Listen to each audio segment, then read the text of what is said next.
இலக்கை நோக்கி டுவர்ட் த கோல் இந்த நிகழ்ச்சிக்கு உங்களை அன்புடன் வரவேற்கிறோம்.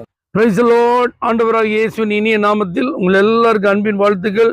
119 சங்கீதம் 105 வசனம். உம்முடைய வசனம் என் கால்களுக்கு தீபமும் என் பாதைக்கு வெளிச்சமுமாய் இருக்கிறது. வேத வசனம் ரொம்ப முக்கியங்க. இருளா இருந்தா அங்க என்ன இருக்குன்னு நம்மளால பார்க்க முடியாது.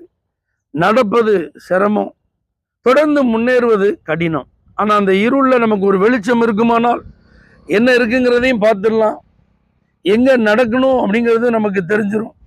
அப்படி நடக்கும்போது அதுல என்ன தடைகள் இருக்கிறது என்பதை அறிந்து அந்த தடைகளை தாண்டி செல்லவும் உதவிச்சு. இதுதான் வசனம் செய்கிற காரியம். நம்முடைய வாழ்வை குறித்த அத்தனை காரியங்களையும் அது வெளிச்சம் வீசி அதை நமக்கு வெளிப்படுத்துகிறது. நமக்குன்னு நியமிக்கப்பட்ட பாதையை அது காண்பிக்கிறது. நம்முடைய பாதைகளில் வரும் தடைகளை தாண்டி செல்ல நமக்கு என்ன உதவி வேண்டும் என்பதை இந்த வேதம் கற்றுத்தரும். இன்னைக்கு ஈஸியா நம்ம கையில வச்சிருக்கிறோங்க. இந்த வேதாகமத்துக்கு பின்பாக ஏராளமான வரலாறுகள், அநேகருடைய உயிர் தியாகங்கள், அநேகருடைய வாழ்வில் அவர்கள் பட்டதான கஷ்டங்கள் எல்லாம் இருக்கு. அதுல ஒரே ஒரு விஷயம் என்ன அப்படின்னா, மேரி ஜோன்ஸ் அப்படிங்கிற ஒரு சின்ன பொண்ணு. அன்னைக்கெல்லாம் அப்படி வேதம் எல்லார்ட்டையும் இல்லை, எல்லா இடங்களிலும் இல்லை. ஆலயத்துக்கு போனாலே 2 மைல் நடந்து தான் போகணும்.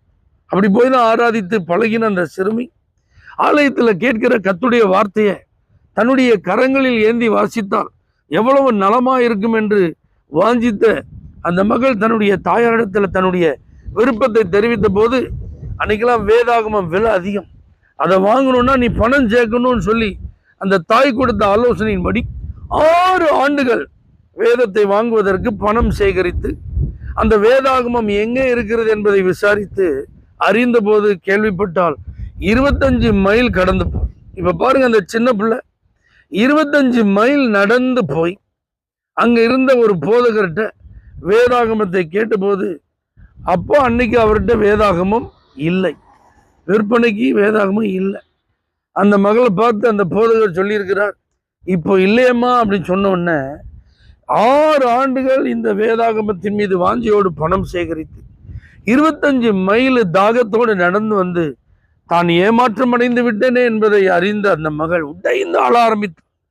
இவருக்கு ஒண்ணுமே புரியல, ஏன் இந்த பொண்ணு இப்படி அழுறான். அவளை அமர வைத்து என்னன்னு விசாரிக்கும் போது இவ்வளவு விஷயம் தெரிய வருது.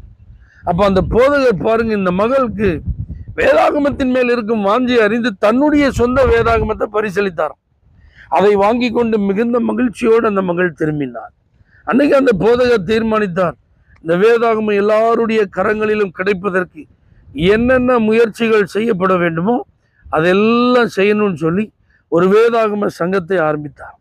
இப்படிதான் பாருங்க பிரியமானவர்களே, இன்னைக்கு நம்முடைய கரங்களில் வேதாகமம் கிடைப்பதற்கு அவ்வப்போது தேவன் சில பரிசுத்தவான்கள் எல்லாம் பயன்படுத்தி இருக்கிறார்.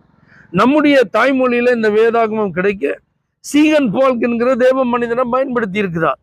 இப்ப நம்முடைய கையில இருக்கிற இந்த வேதத்தை நம்ம எப்படி உபயோகப்படுத்துறோம்? இதை நேசிக்கிறோமா? இதை வாசிக்கிறோமா?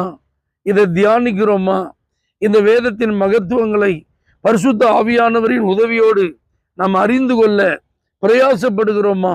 இரவும் பகலும் இதிலே நாம் தியானமா இருக்கிறோமா?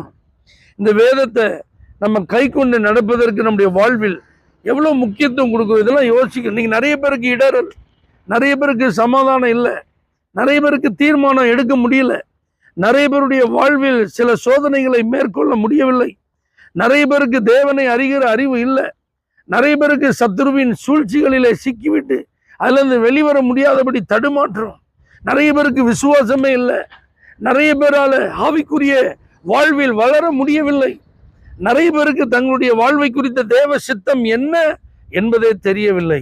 இதுக்கெல்லாம் என்ன காரணம்? இந்த வசனம் இன்னும் காலுக்கு தீபமா மாறல, பாதைக்கு வெளிச்சமா மாறல, இதனுடைய மேன்மை மகத்துவம் புரியல. அப்படி இருக்கக்கூடாது. நம்ம கையில இருக்கிற இந்த வேதாகமத்தை தவறாமல் வாசிப்போம். ஜெபத்தோடு பரிசுத்த ஆவியானவரே இந்த வேதத்தின் மகத்துவங்கள் எனக்கு காண்பியும் என்று வாஞ்சியோடு நம்ம வாசிப்போம். கர்த்தர் நமக்கு வழி காட்டுவார்.